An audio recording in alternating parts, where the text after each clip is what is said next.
sou Dalci Ramiro, paratiense, meus pais, minha mãe, também são de Paraty, toda a minha família.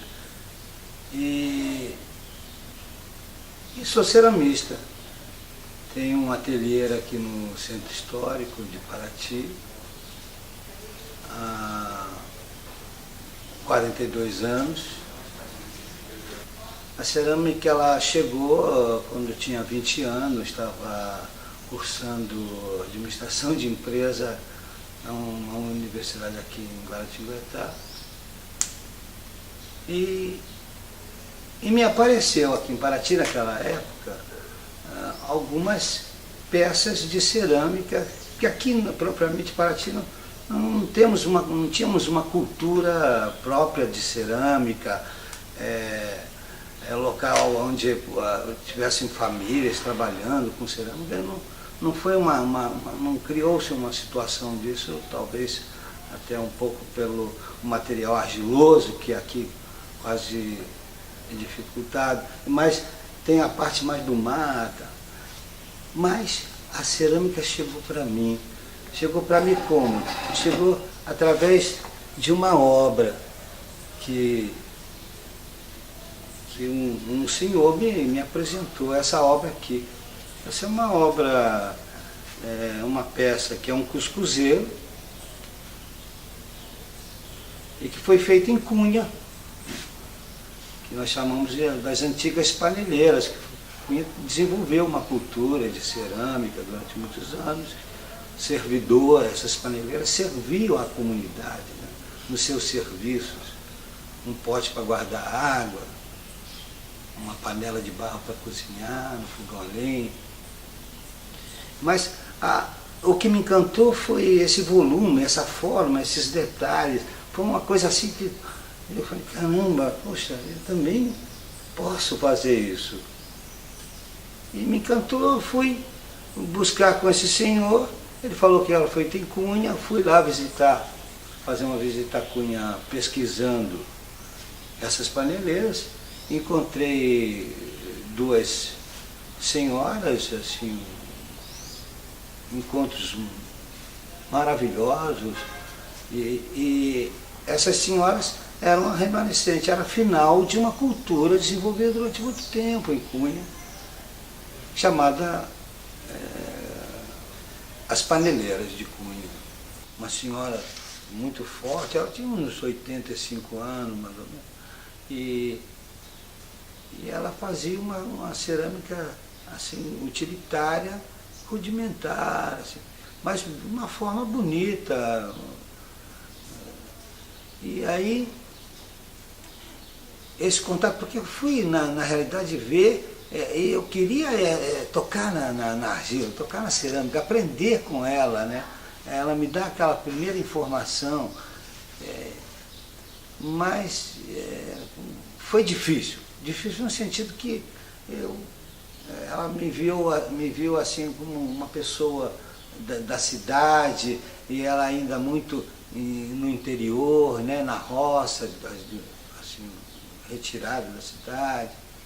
Uma senhora vivia sozinha numa casa grande, onde ela tinha a casinha dela, um quartinho ela tinha onde ela trabalhava, né? Tinha várias peças dela.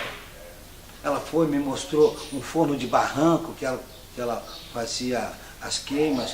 O forno de barranco são fornos construídos no barranco mesmo, né, de um morro, se constrói um forno a lenha, ela mesma ia catar as lenhas dela.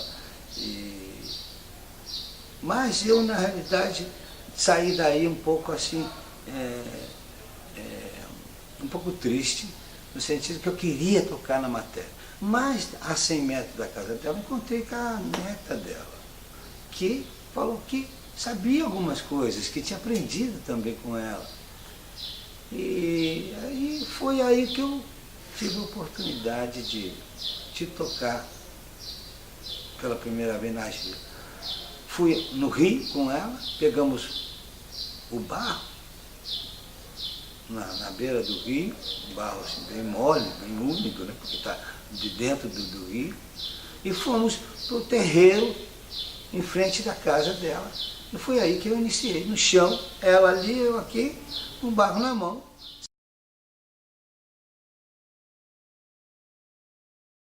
Também foi muito interessante que nessa época que eu estava fazendo a minha pesquisa com a cerâmica das antigas paneleiras lá em Cunha, né, chegou um português e um casal de japonês em Cunha. E aí começaram a formar o antigo matadouro, né? Nós falamos hoje, isso há 40 anos atrás.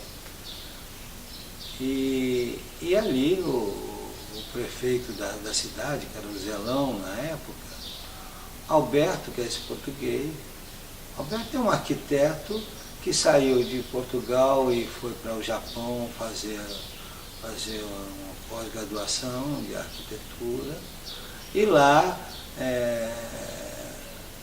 se encantou também com a cerâmica, conviveu com comunidades de ceramistas, e foi aí que conheceu esse casal, que é o Toshiyuki e a Mieko, e que também eram ceramistas. E Alberto, terminando o projeto dele no Japão,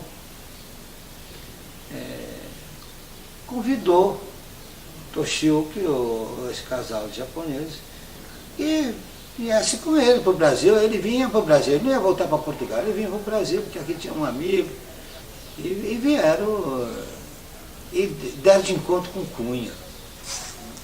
E ali formaram uma identidade de cerâmica, trazendo essa cultura japonesa, com as raízes de fornos no borigama,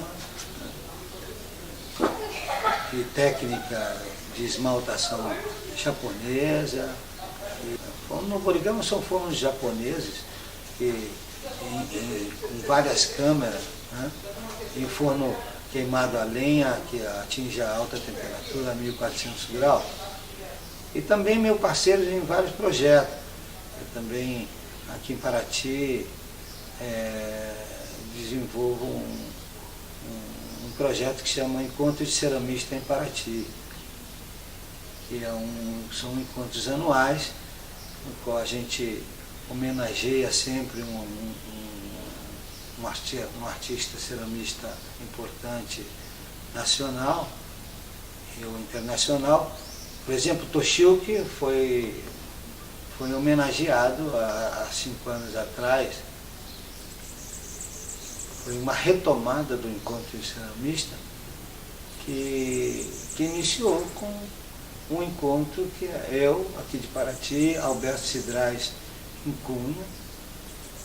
Hoje nós estamos organizando o nosso 10º encontro, que vai acontecer em março de 2016.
Logicamente, a primeira fase minha, com toda a influência de como eu falei, das ceramistas paneleiras de punha, né?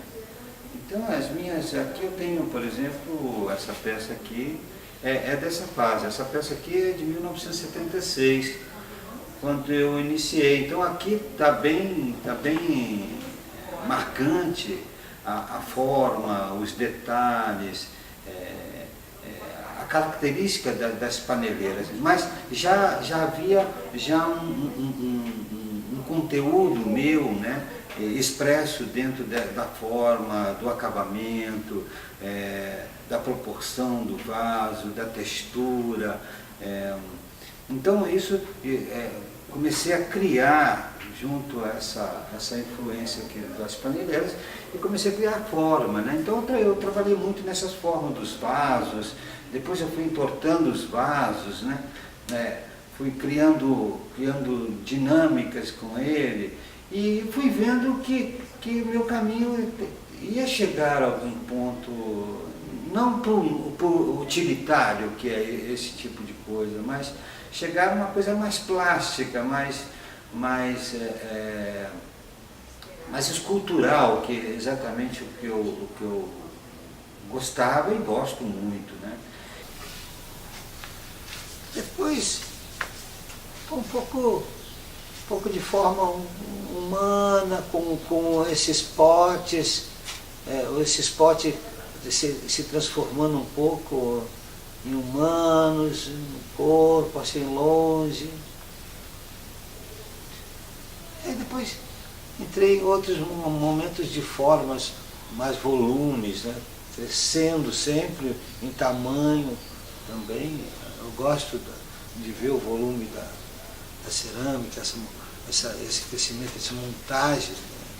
Esse tridimensional que você cria, muito emocionante. E aí comecei a criar também esculturas grandes, volumes grandes, 2, 3 metros.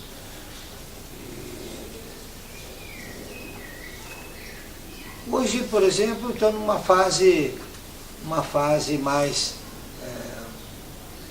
do corpo feminino, né? Mas não o corpo propriamente dito, da forma, do desenho real do corpo. Não, a transformação do corpo eu posso fazer dele, tendo ele a sensação do corpo, né? A imagem do corpo, mas transformando o corpo em diversas formas, em diversos volumes.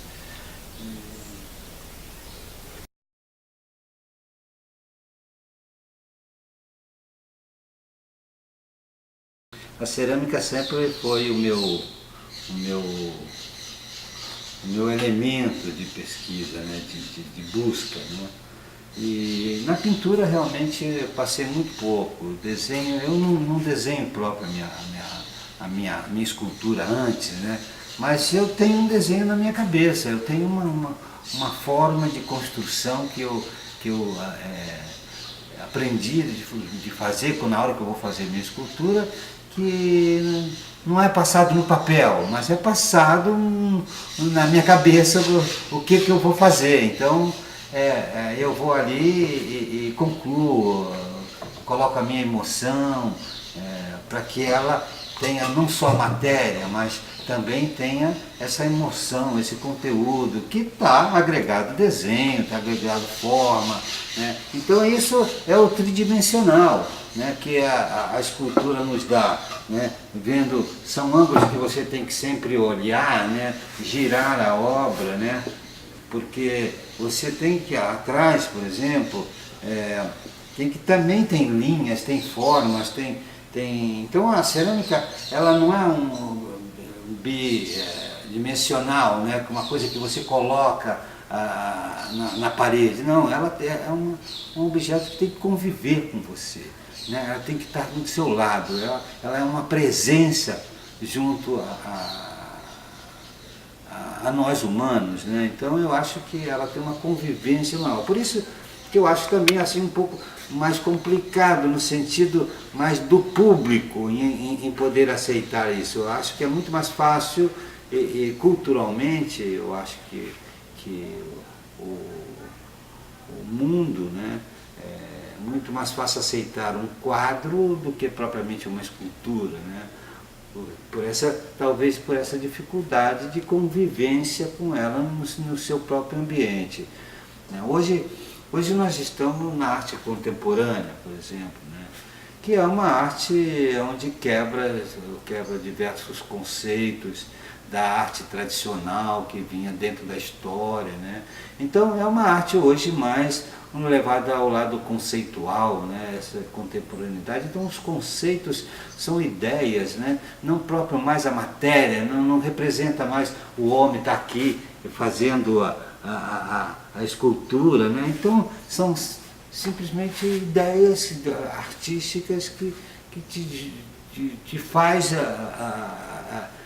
movimentar olhares diferenciados, que é até meio complicado, meio confuso, um pouco difícil, porque se você vai hoje, por exemplo, a uma Bienal, né, a maioria das pessoas sai sem entender quase nada do que aquilo que viu, né, até com conceitos diferente. Enfim, esse é o novo também, né? Eu acho que nós temos que respeitar essa novidade, essa experiência de fazer o novo. Então, o novo é sempre criticado e depois, com o tempo, é que ele vai, logicamente, armazenando formas, armazenando ideias e que faz esse registro que é a nossa passagem da arte mundial.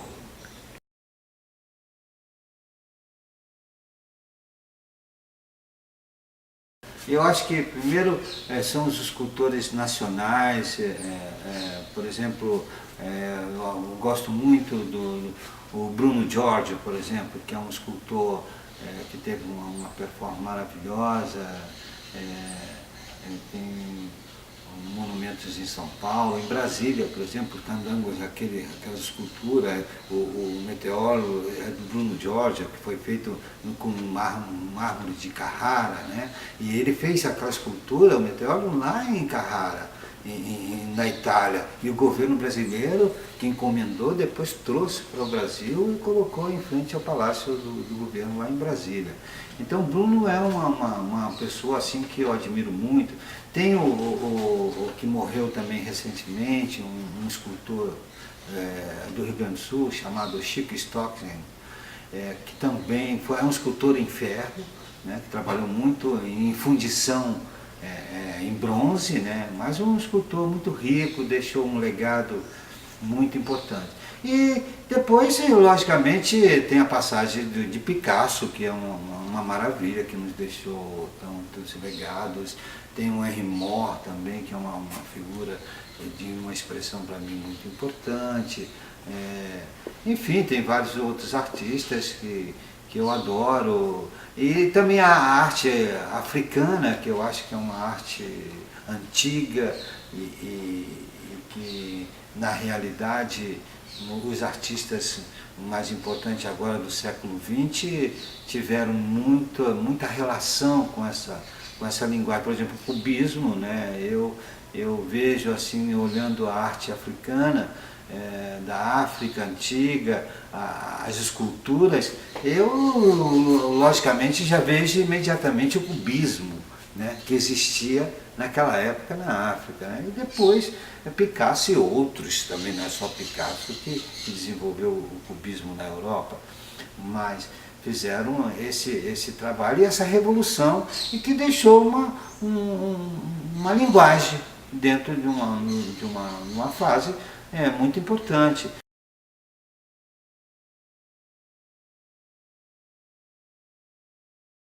Olha, eu prefiro do início ao fim, porque eu me jogo nela, né? Então eu acho que cada obra, isso também talvez seja uma educação, eu acho que são formações particulares de cada artista, né? Eu prefiro degustar toda a minha energia na criação da obra, né? Até o final, onde eu posso assinar, né? E dizer que ela está terminada. E eu gosto muito disso, porque eu acho que se eu tiver duas, eu vou me dividir também na emoção. Né? Não é que eu não vou deixar de concluir, mas eu acho que eu jogar toda a minha força na obra, até o final dela, eu acho que me enriquece muito e enriquece muito a obra também. Então ela passa a ser única mesmo, sabe? E essa sempre foi a minha performance, né? Na criação de 43 anos que eu trabalho com cerâmica e nunca quis repetir uma obra, jamais. Durante esse período todo, eu descobri são temáticas, né? Temas de trabalho e que eu posso a partir. Eu vou fazer aquele tema, vou entrar nesse tema, então desenvolver obras com as temáticas que eu já pesquisei e que busco. Né?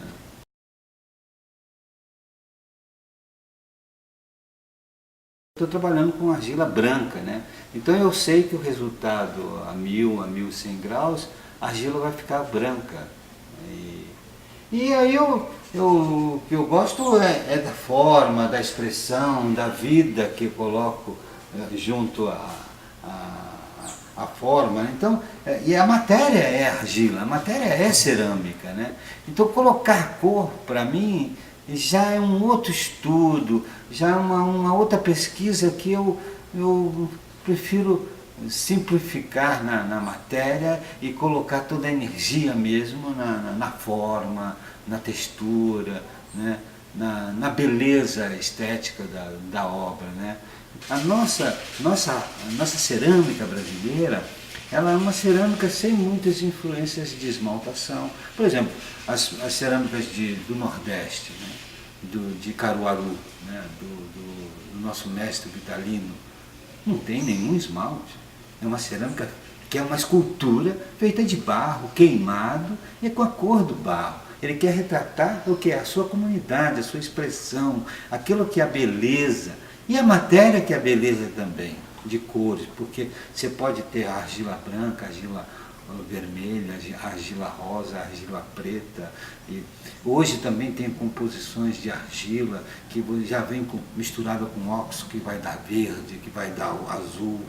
Enfim, hoje as opções de mercado com os materiais são dinâmicos, são muito interessantes. Então é um mundo vastíssimo de pesquisas que eu acho que o material cerâmico é um maiores materiais que o ser humano descobriu, né?